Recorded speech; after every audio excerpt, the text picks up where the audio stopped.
البدع والأهواء، أهل البدع العقائدية وأهل البدع السياسية. نقول بيننا وبينكم السلف، بيننا وبينكم الكتب، كان فيقول البدع بيننا وبينكم. Bismillah. Perhatikan, wa hadhihi hiyal alamatu as-salisatu. Berkata musannif hafizahullah taala pensyarahnya, dan ini adalah tanda isim yang ketiga, yaitu al-hadisu anhu, atau yang disebut dengan isnad ilaih. Itu sama itu, ya. Jadi isnad ilaih atau al-hadisu anhu itu sama. Intinya isnad ilaih ataupun al-hadisu anhu itu pasti isinya adalah isim. Karena contoh-contoh dari isnad ilaih dari kemarin telah kita sebutkan kan, semuanya bentuknya itu adalah isim. Nah, ini adalah tanda yang ketiga. Kemudian kata beliau di sini, wa hiya min anfa'il alamati lil ismi. Tanda yang ketiga ini adalah tanda yang paling anfa' untuk isim. Tanda yang paling jelas, yang paling pasti untuk menghukumi sebuah kata itu adalah isim. Jelas? Jadi min anfa'il alamati, tanda yang paling bermanfaat, itu maksudnya adalah tanda yang paling jelas atau tanda yang paling pasti untuk menghukumi sebuah kata itu adalah isim. Al-hadisu anhu itu ataupun isnad ilaih itu tanda yang paling kuat, paling pasti untuk kita menghukumi suatu kata itu adalah isim. Dan itu kayaknya kemarin sudah Anda contohkan ya. Dari sekian banyak tanda, paham? Tanda al-hadisu anhu itu yang paling bisa kita hukumi suatu isim, paling menyeluruh, paham? Paling menyeluruh. Seperti misalkan Muhammadun hadirun. Muhammad itu adalah orang yang hadir. Muhammad itu telah hadir. Nah, Muhammad di sini kita bisa hukumi dia isim. Salah satunya adalah karena al-hadisu anhu. Kita mengkhabarkan dia. Kita membicarakan dia. Atau kita sebut dia sebagai isnad ilaihnya. Ya, setiap mubtada ya. Nah, makanya dikatakan dia tanda yang paling anfa untuk menghukumi suatu kata itu adalah isim. Wabiha, dan dengan tanda yang ketiga ini, yaitu apa tadi? Al-hadisu anhu, ustudilla ala ismiyatid dhamair. Itu diambil dalil, dijadikan sebagai dalil tentang isimnya dhamir. Bahwasanya dengan tanda ini, itulah perkara yang bisa kita jadikan sebagai acuan. Dhamir itu adalah isim. Paham ini? Hanya dengan cara ini, cara al-hadisu anhu itu kita bisa menghukumi dhamir itu adalah isim. Katai, seperti contoh huruf ta pada contoh kumtu. Kumtu ini coba, kalau kita mau hukumi dia isim, tu itu mau dihukumi pakai apa tandanya? Huruf jar tidak ada, majrur tidak ada, kemudian munada tidak ada, al tidak ada, kemudian tanwin tidak ada. Mau dihukumi pakai apa coba ini? Dan kita hanya bisa menghukumi dia dengan al-hadisu anhu. Kumtu, saya telah berdiri. Dan kemarin kan salah satu bentuk apa tuh? Al-hadisu anhu atau isnad ilaih itu salah satunya adalah fa'il kan? Setiap fa'il itu pasti berbentuk al-hadisu anhu. Karena kita mengkhabarkan di situ bahwasanya saya telah berdiri. Jelas? Karena kalau tidak ada tanda yang ketiga ini, antum nggak akan bisa menghukumi dhamir itu adalah isim. Mau dihukumi pakai apa coba? Kalau tidak ada tanda yang ketiga ini, tidak bisa kita hukumi dhamir itu adalah isim. Nah, makanya kata beliau di sini, kata musannif, wabiha, dengan tanda yang ketiga, ustudilla ala ismiyatid dhamair. Itu diambil dalil tentang isimnya suatu dhamir. Artinya bahwasanya domir itu dihukumi isim, itu hanya bisa dilakukan dengan tanda yang ketiga, al-hadisu anhu. Dan kemarin lebih ringkasnya kemarin itu sudah Anda sebutkan, tempatnya mudah. Tempat al-hadisu anhu itu salah satunya adalah fa'il atau naibul fa'il. Asal kita dapat fa'il atau naibul fa'il itu pasti bentuknya adalah al-hadisu anhu atau al-isnadu ilaihi. Nah, kalau antum lihat ya, antum perhatikan ini.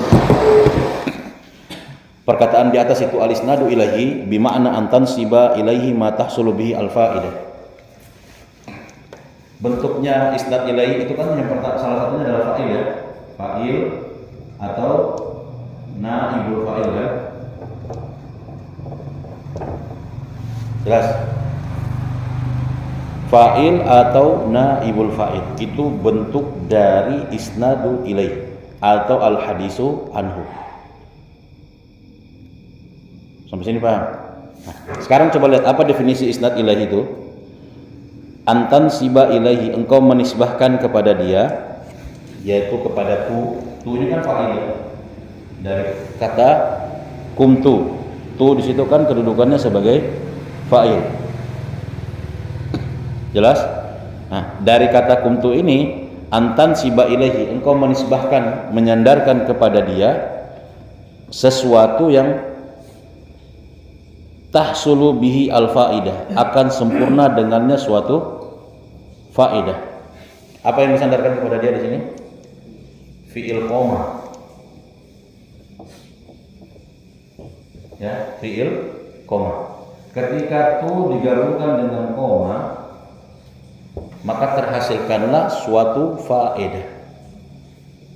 Dan sudah sering anak ingatkan, yang namanya faedah itu adalah orang yang mendengarkan ucapan antum itu faham dengan jelas apa yang antum ucapkan. Baru disebut kalam itu berfaedah kan?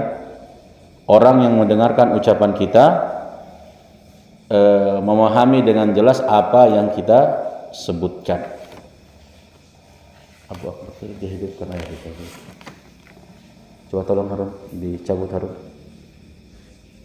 Dicabut aja.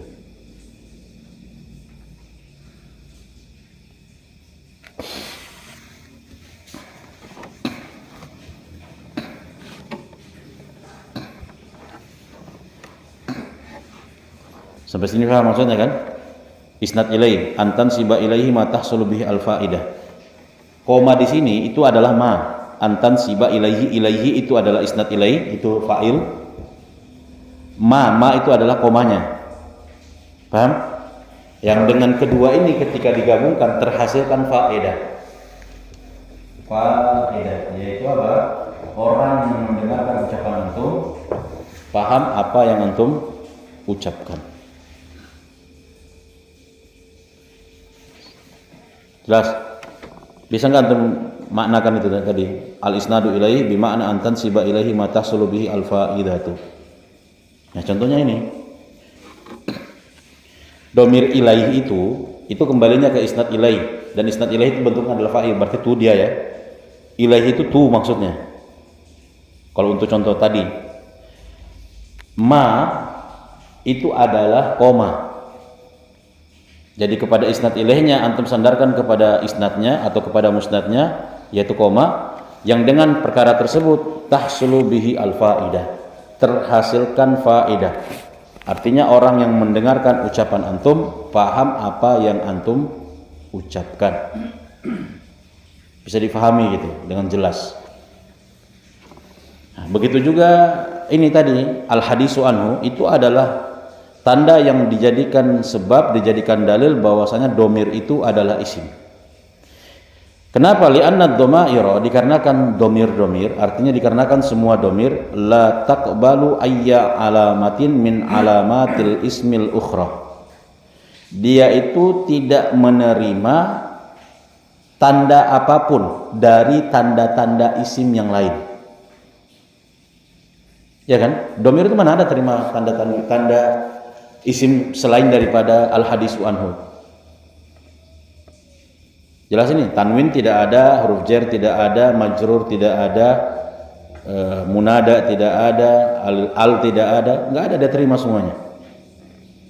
Sedangkan kalau tidak ada istilah yang tanda yang ketiga ini, bagaimana kita menghukumi domir itu adalah isim? Nah, nggak mungkin kita hukumi dia fi'il. Orang kata dalam bahasa Arab itu cuma 3, isim, fi'il, dan huruf. Paham? Nggak mungkin domir itu kita hukumi fi'il.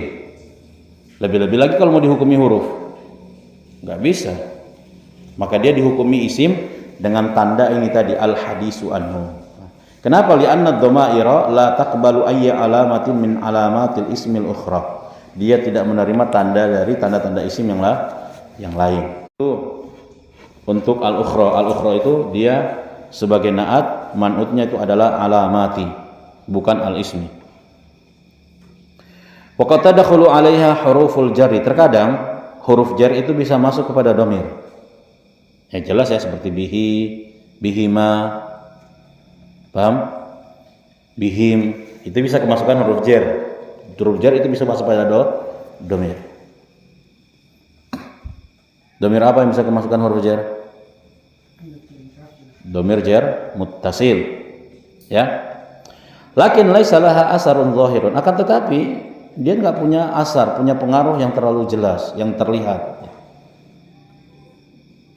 Sehingga walaupun dia kemasukan huruf jar, nanti antum bisa dapati huruf jar ini nggak punya asar.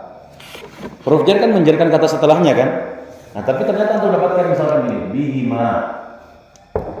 Bihima. Apa asarnya? Nggak ada yang dijarkan secara yang terlihat itu. Secara takdir iya, karena dia isim mabni kan, dengan harokat muqaddarah. Dengan harokat apa? Iya, mabniun ala sukun fi mahalli jarrin. Tapi secara zahir kan katakan sini, lakin laisa laha asarun zahirun. Akan tetapi nanti huruf jar ini nggak punya asar yang zahir. Sedangkan kan kalau suatu kata kalau kemasukan huruf jar harusnya dia ikut dimajrurkan kan, dijarkan juga kan, dikasrohkan juga kan. Tapi ternyata nanti didapati ada huruf jar masuk kepada domir, tapi nggak memberikan pengaruh sama sekali. Secara zahir itu nggak ada pengaruhnya. Sehingga kalau mau dijadikan nanti itu alasan domir itu adalah isim, nggak bisa juga. Gitu. Karena secara zahir nggak ada asarnya. Maka yang paling tepat untuk menghukumi domir itu adalah isim menggunakan apa tadi? Tanda yang ketiga, al-hadisu anhu. Itu yang paling tepat. Baru kita bisa menghukumi domir itu adalah isim. Kalau dengan alasan, tapi terkadang kan ada huruf jar yang masuk kepada isim. Iya betul. Cuman huruf jar ini tidak punya asar yang secara zahir, yang bisa dilihat gitu. Misalkan gini, ada huruf jar mim, fi masuk kepada kalimat al-baitu. Al-baitu. Asalnya gini kan, al-baitu. Maksudnya fi, asalnya jelas secara zahir. Fil baiti, terlihat tuh asalnya tuh. Ya, dampak dari huruf jar itu terlihat secara zahir. Namun yang jadi masalah adalah ketika masuk kepada dhamir, asal secara zahirnya tidak terlihat. Lihat, fi masuk kepada dhamir rumah. Nah, bacanya fihima. Huruf terakhir itu tetap seperti ini.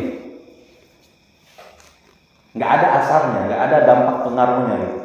Nah, dari situlah tidak bisa dijadikan alasan bahwasanya dia itu bisa dijadikan sebagai tanda untuk menghukumi domir itu adalah isi. Yang paling tepat adalah dengan al-hadisu anhu atau al-isnadu ilaihi. Wa qad iktasara al-musannifu ala hadhihi al-alamatis salasih. Dan musannif yaitu Ibnu Hisham itu telah mencukupkan dengan tanda-tanda isim yang 3. Dia hanya mencukupkan 3 tanda isim, padahal tanda isim itu banyak gitu. Tapi beliau hanya mencukupkan dengan 3 tanda saja. Kenapa? Li'annaha ashharu wa awdahu min ghairiha. Karena 3 tanda ini adalah tanda yang paling masyhur dan tanda yang paling jelas daripada selain itu. Jelas ya? Maksudnya?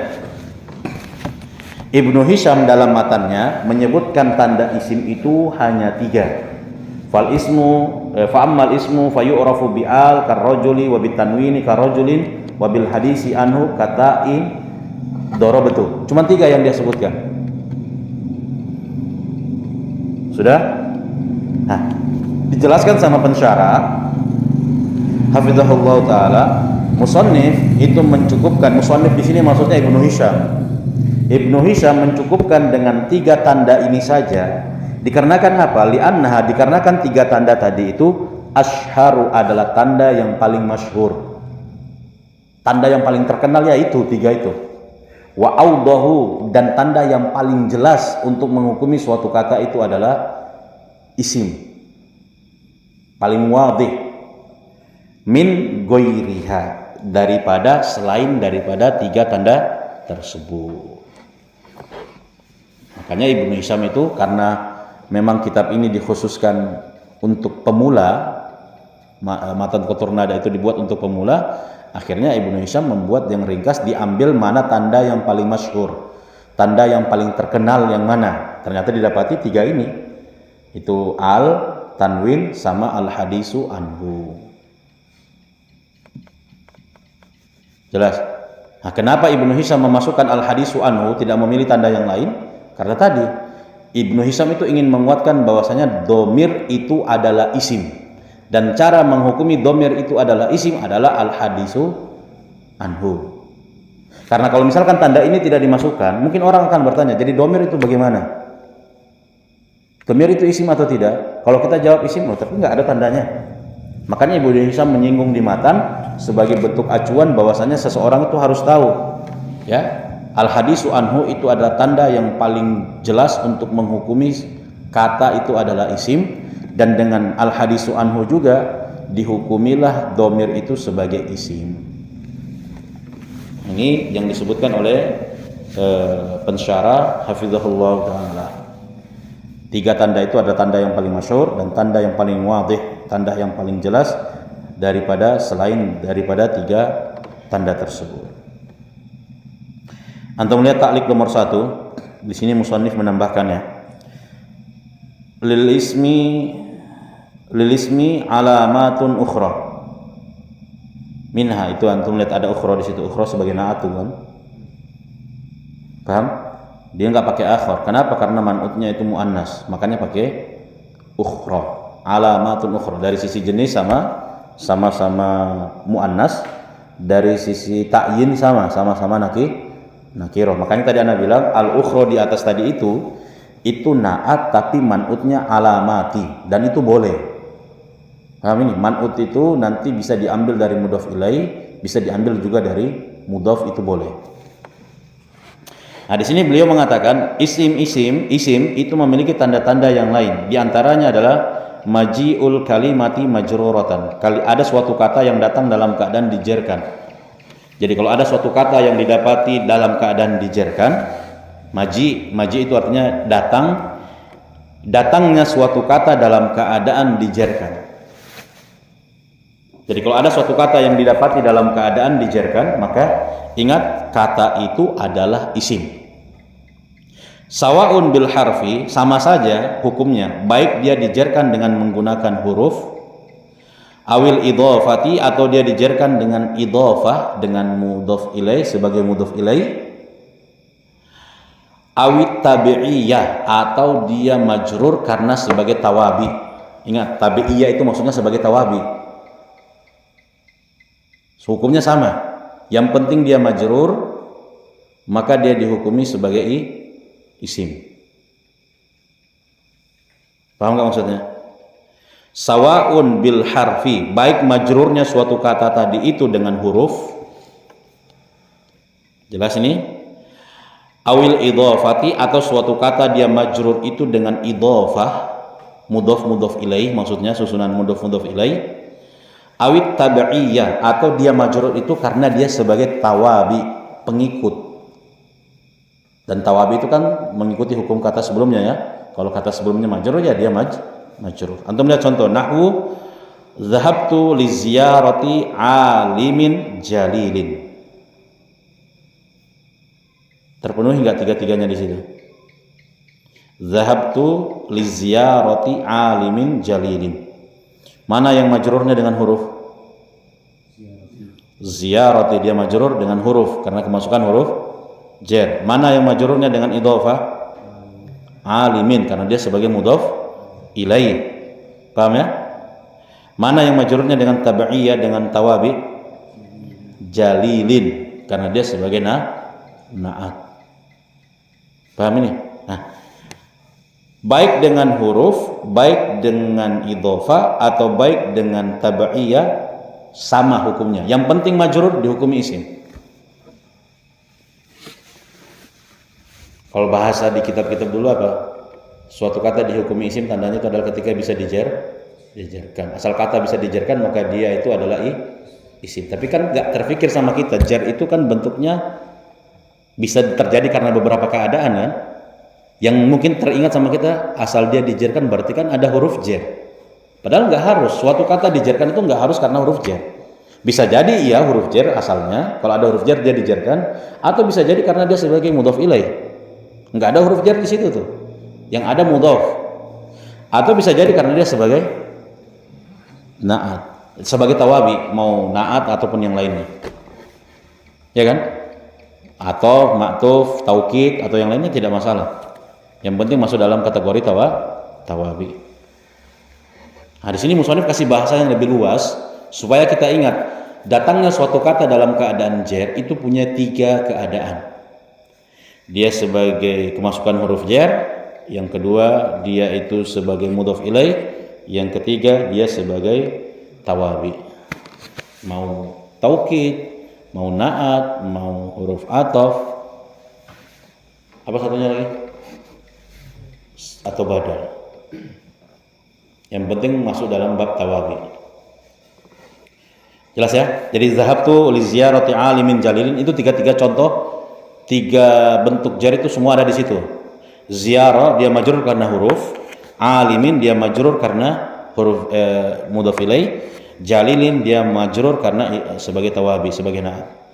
Ya, zahabtu saya pergi li ziyarati alim untuk menziarahi, berkunjung kepada seorang alim yang mulia. Ya.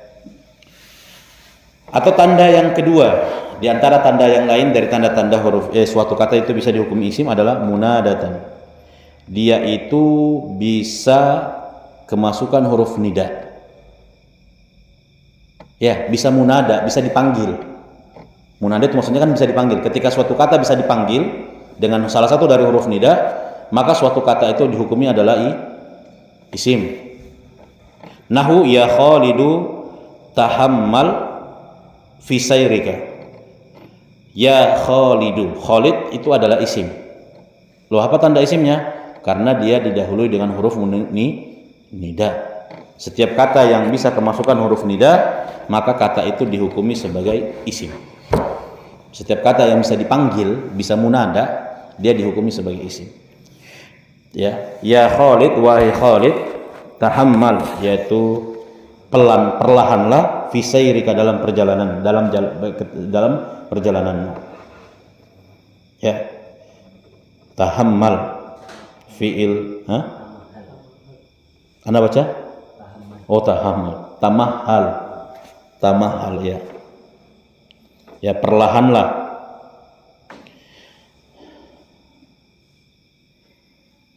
Itu contoh yang kedua, tanda yang kedua dari tambahan, yaitu dia bisa kemasukan huruf nida atau bisa munada.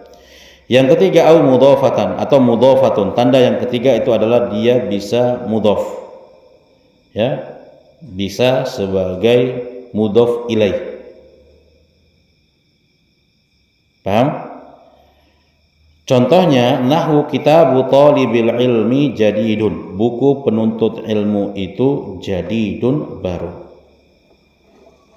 Paham? Kitabu talibil ilmi jadidun. Jelas ini setiap kata yang dia bisa mudhaf maka dia dihukumi sebagai isim. Talibi itu isim karena dia sebagai mudhaf ilaih di satu sisi sebagai mudhaf. Al ilmi juga adalah isim karena dia sebagai mudhaf ilaih. Au majmu'atun atau dia bisa dijamak. Kalau ada suatu kata yang bisa dijamak, ini termasuk tanda yang mungkin baru kita dengar. Baru untuk mendengarkan kan? terkesan sepele, tapi memang itu tanda yang bisa dihukum isim.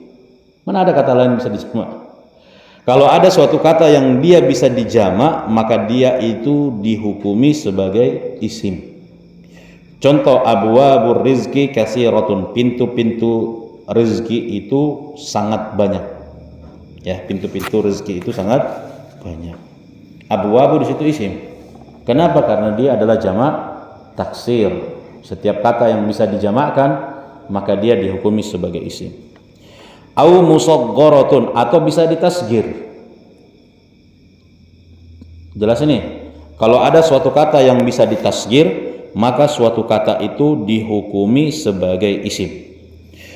Contoh nahwu Husainun asja'u min akhihi. Husainun itu tasgir dari Hasan.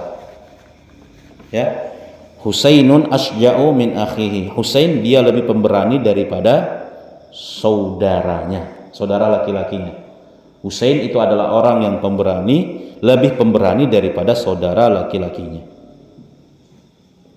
Jadi banyak ini tanda-tanda isim ya. Bisa dijer dengan 3 bentuk tadi, kemudian bisa munada, kemudian bisa mudhof, kemudian bisa dijama, kemudian bisa ditasgir 5 tambah 3 berarti 8. Sebenarnya banyak lagi tanda-tanda isim, tapi ini diantaranya tanda-tanda isim itu. Dan yang musonif datangkan di sini memang adalah tanda-tanda yang maksudnya mungkin di buku-buku yang lain kadang kita nggak dengar ada dihukumi tanda seperti itu. Jamak misalkan kan. Dari beberapa buku yang dipelajari mana ada disebutkan jamak itu sebagai tanda isim. Ya. Sini antum lihat wa inna ma ta'addadat alamatul ismi li ta'addudil asma. Dan hanya saja ya, tanda-tanda isim itu banyak, ta'addadat berbilang-bilang.